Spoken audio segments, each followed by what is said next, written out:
안녕하세요. 인터넷 주일학교 친구 여러분, 한 주간 잘 지냈나요? 요새 다들 몸과 마음이 힘들고 어렵겠지만 우리 친구들은 하느님께서 주시는 힘으로 이 고비를 잘 이겨내가고 있기를 바랄게요. 이번 주 주일학교에서는 성령 칠은에 대해서 배워볼 거예요.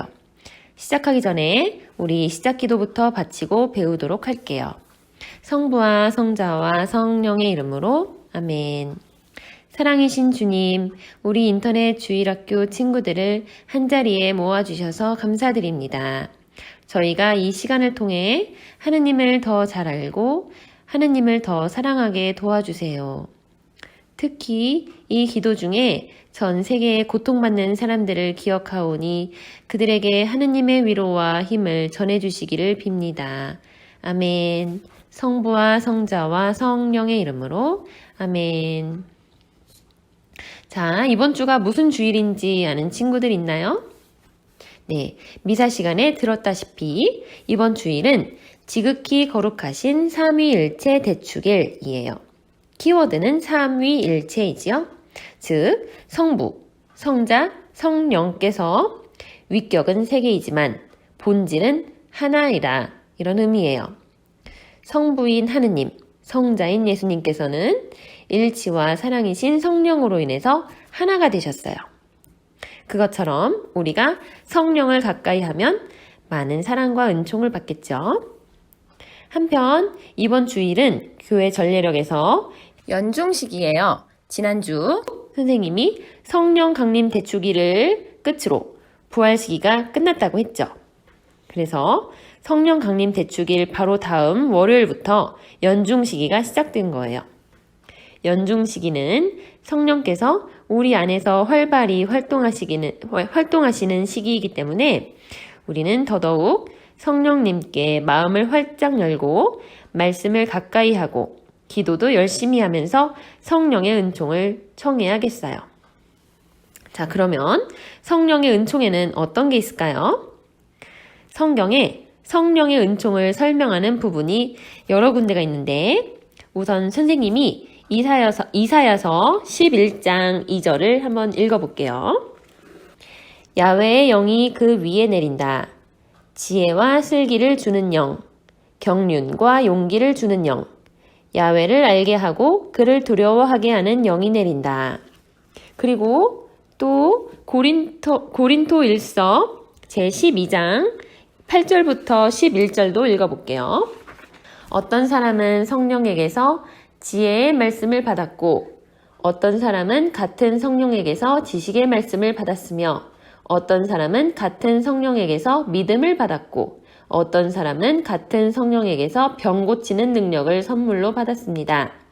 어떤 사람은 기적을 행하는 능력을, 어떤 사람은 하느님의 말씀을 받아서 전하는 직책을, 어떤 사람은 어느 것이 성령의 활동인지를 가려내는 힘을, 어떤 사람은 여러 가지 이상한 언어를 말하는 능력을, 어떤 사람은 그 이상한 언어를 해석하는 힘을 받았습니다.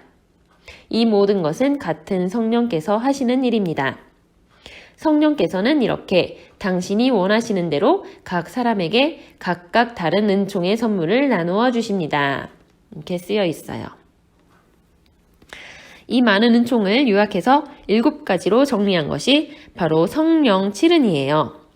자, 화면에 보이는 것처럼 성령 칠은은 지혜 슬기, 통찰 깨달음, 의견 식견, 지식 암, 용기 굳셈, 공경, 경외 두려워함, 이렇게 7가지예요. 우리가 이 단어들은 일상생활에서도 쓰는 용어들이죠. 저 사람은 지혜롭다. 저 사람은 용기가 강하다. 의견을 잘 낸다. 나는 부모님을 공경한다. 이런 식으로 우리가 일상생활에서 쓰는 단어들이지만 우리가 성령 칠은을 설명할 때는 일상생활에서 쓰이는 의미보다 좀 더 깊은 영적인 차원의 의미도 있어요. 자, 하나하나씩 한번 봅시다. 지혜의 슬기는 하느님께 우리가 쉽게 마음을 향하게 해주는 은혜예요. 그리고 통찰 깨달음은 우리가 신앙생활을 하다 보면 어려운 교리를 많이 접할 수가 있어요. 그런 어려운 교리를 쉽게 잘 받아들이고 이해도 잘 하게 해주는 은혜예요. 다음, 의견은 하느님이 좋아하시는 것과 아닌 것을 구별해서 어느 것이 성령의 활동인지 가려내는 은총이에요. 그리고 지식암은 하느님을 아는 지식. 그리고 용기 굳셈은 우리가 신앙생활을 하다 보면 여러 가지 온갖 유혹과 장애물이 있죠. 그런 장애를 극복하게 해주는 힘과 용기, 굳셈을 의미해요. 공경은 하느님을 참 아버지로 알아서 참 부모님처럼 사랑하고 우리가 사랑함으로써 또 사랑받게 해주는 은혜예요.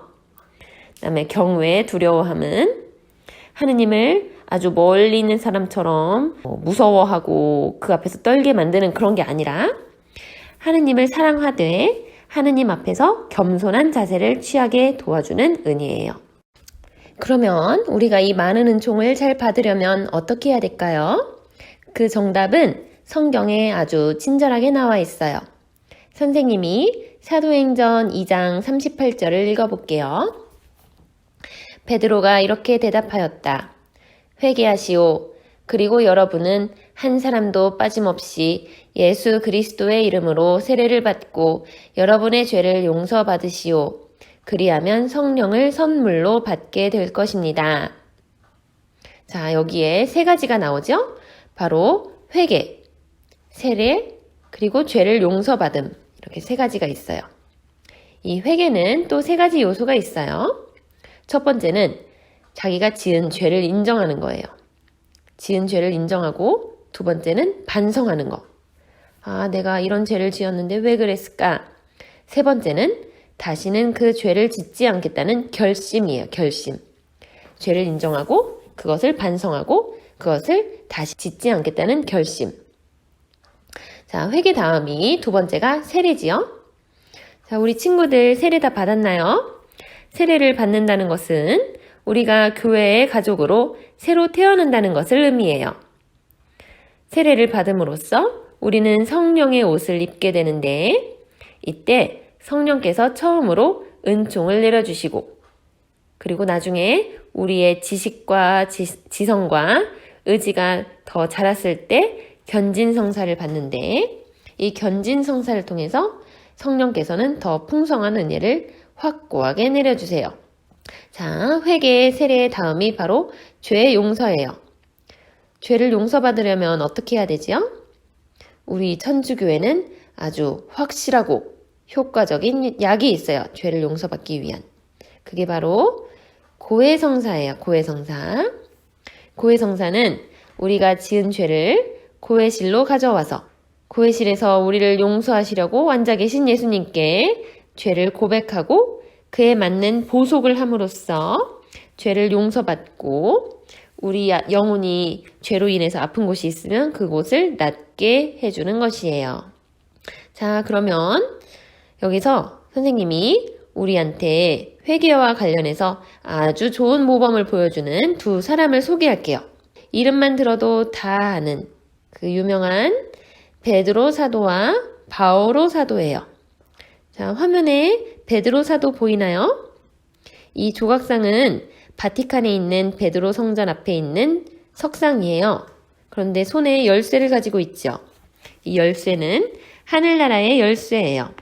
복음을 보면 예수님께서 제자들한테 사람들이 나를 누구라고 하더냐 물으시자 제자들이 어떤 사람들은 세례자 요한이라고 하고 어떤 사람들은 예언자 중에 하나라고 합니다. 이렇게 대답하자 예수님이 또다시 물어보세요. 그러면 너희는 나를 누구라고 생각하느냐? 그랬더니 베드로가 앞장서서 이렇게 말을 해요.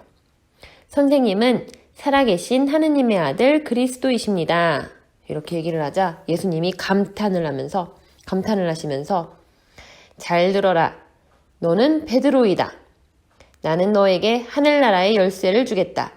너가 무엇이든지 땅에서 매면 하늘에서도 매여 있을 것이고 땅에서 풀면 하늘에도 풀려 있을 것이다 하고 말씀하시면서 하늘나라의 문을 열고 닫는 열쇠를 주세요. 그래서 성인의 석상에서 열쇠를 갖고 있다. 그러면 저분은 하늘나라의 열쇠를 갖고 계시는 베드로 성인이시구나 이렇게 생각하면 돼요. 어쨌든 우리 베드로 사도는 항상 이렇게 옳은 말만 하고 올바르게 살았던 거는 아니에요. 사실은. 자, 베드로 성인이 예수님이 붙잡히시기 전에 예수님이 너희 가운데 한 명이 나를 배반할 것이다 그러시자 베드로가 자기는 절대로 예수님을 배반하지 않을 거라고 장담을 해요. 그러자 예수님께서 예언을 하시죠. 또 베드로야 너는 안타깝지만 닭이 울기 전에 3번이나 나를 모른다고 할 것이다. 그래요. 그런데 진짜로 예수님이 붙잡히시고 매질을 당하시고 그때 베드로가 나는 저 사람을 모르고 하고 3번을 말해요. 그리고 3번째 나는 저 사람을 모릅니다 하고 말했을 때 닭이 울어요. 그래서 베드로가 슬피 울었다고 성경에 나와요. 그런데 부활하신 예수님께서 베드로한테 기회를 주세요. 어떤 기회를 주시느냐? 똑같이 3번을 물어보세요. 베드로야, 너는 나를 사랑하느냐? 그러면 베드로가 네, 예수님, 제가 예수님을 사랑하는 줄을 당신께서는 아십니다. 똑같이 말해요. 그랬더니 예수님께서 내 양들을 돌보아라 이렇게 말씀하세요. 예수님께서는 베드로한테 죄를 반성하고 용서받을 기회를 주시는 거예요. 그러자 베드로가 그 말씀 덕분에 죄에 묶여있지 않고 죄에서 툴툴 털고 일어나서 성령 강림 대축일날 성령을 받은 이후에 예수님에 관한 설교를 한 다음에 그 설교로 인해서 3,000명이나 즉석에서 세례를 받고 우리 신약 성경에 보면은 베드로 사도가 쓴 편지 2개가 또 있어요. 아름다운 편지예요. 그래서 베드로 사도는 회개의 모범을 보였다 해서 예를 들었고 두 번째 예는 바오로 사도예요. 자, 화면에 보이는 바오로 사도의 석상은 로마 성 바오로 성전에 있는 조각상인데 한 손에는 칼을 들고 있고 다른 한 손에는 책을 들고 계세요. 바오로 사도를 상징하는 2가지가 바로 이 칼과 책인데 책은 바오로 사도가 쓰신 수많은 신약 성경 안의 서간들을 상징해요. 한편 칼은 여러 가지 의미가 있는데 바오로 사도께서 하느님 말씀이 쌍날칼과 같이 우리 마음을 꿰찔러서 마음속 생각을 드러낸다고도 하셨고 또 하느님 말씀인 성령의 칼을 받아주라고 우리한테 말씀하셨기 때문이기도 해요.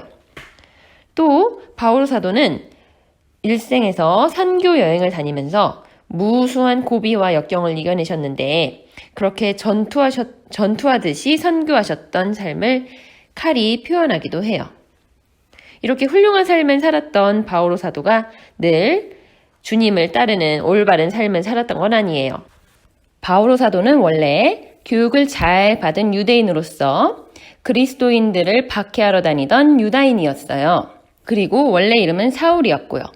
이 사울이 평소처럼 예수님을 믿는다는 그리스도인들을 박해하러 말을 타고 길을 가던 중 갑자기 하늘에서 빛이 번쩍여서 이 사울이 말에서 떨어져요. 그러자 이 빛이 말을 해요. 사울아, 사울아, 너는 왜 나를 박해하느냐? 그래서 사울이 당신은 누구십니까? 이렇게 묻자 그 목소리가 나는 너가 박해하는 예수 그리스도이다. 이 일이 있고 나서 사울은 회심을 해요. 마음을 돌린다는 회심은 회개를 한다는 말인데 회개를 한 뒤에 바오로는 정말 열정적으로 예수님을 전하러 다니는 삶을 살아요. 그래서 방방 곳곳에 예수님 말씀을 전하다가 나중에는 당시 세상의 중심이었던 로마까지 가서 그곳에서 순교를 하세요. 바오로 사도께서 선교 여행을 다니면서 틈틈이 쓰셨던 서간들이 신약 성경에 많이 있는데 그 서간들을 읽어보면 성령의 은사와 은총들에 관한 이야기가 정말 많이 나와요. 바오로 사도의 서간들 여러분 혹시 시간 되시면 꼭 읽어보시길 바래요. 그 서간들을 읽으면 우리들도 하늘나라에 대해서 더 잘 알게 되고 하느님을 더 많이 사랑하게 될 거예요. 자, 우리 주일학교 친구 여러분 오늘 많이 배웠나요?